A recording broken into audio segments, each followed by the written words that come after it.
স্বপ্ন অর্থবিত্ত আর বৈভবের, আবার কেউ স্বপ্ন দেখে আপন মনের মানুষকে একটু হাসি দেওয়ার। আমার জন্য সেই মানুষটা শুধু একজন রূপকথা।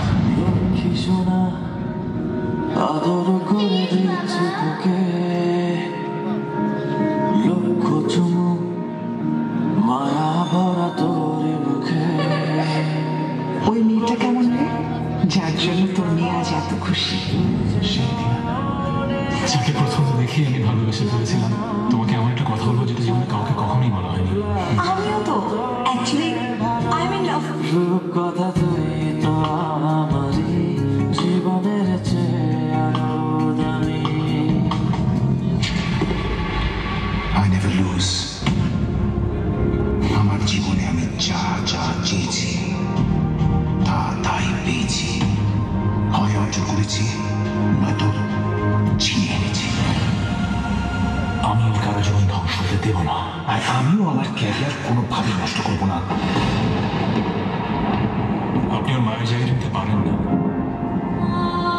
এই অল্প কিছু দিনের ভালো লাগে আপনার থাকবে না। কেবলই উচ্ছ্বাস, রূপকথাকে তো কিছুটা হলেও মায়ের ভালোবাসা দিতে পারি। আমাদের বাবা মেয়েকে এই কষ্ট থেকে প্লিজ মুক্তি দাও। আমি পারবো না তোমার হতে,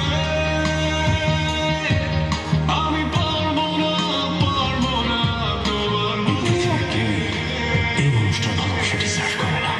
জেমি আমার খুব ভালো বন্ধু, ওর সাথে আমার দীর্ঘদিনের বন্ধুত্ব। ভাবছি বিয়েটা করে ফেলি।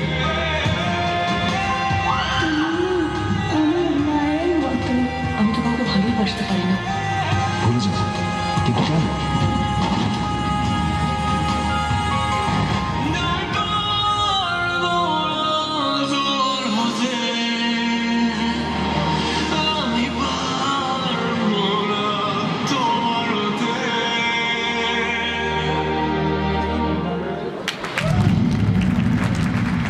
চমৎকার।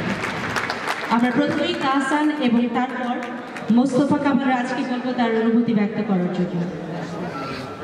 খুব সংক্ষেপে বলবো, আরটিভি পরিবারকে ধন্যবাদ এবং যদি একদিনের সবাইকে ধন্যবাদ। প্রায় 1 বছরের বেশি সময় ধরে আমরা এই কাজটার সাথে সম্পৃক্ত। কাজ শুরুর সময় মোস্তফা কামাল রাজকে বলেছিলাম যতক্ষণ না পর্যন্ত আমরা সবাই মনে করবো যে সিনেমাটা বাংলাদেশকে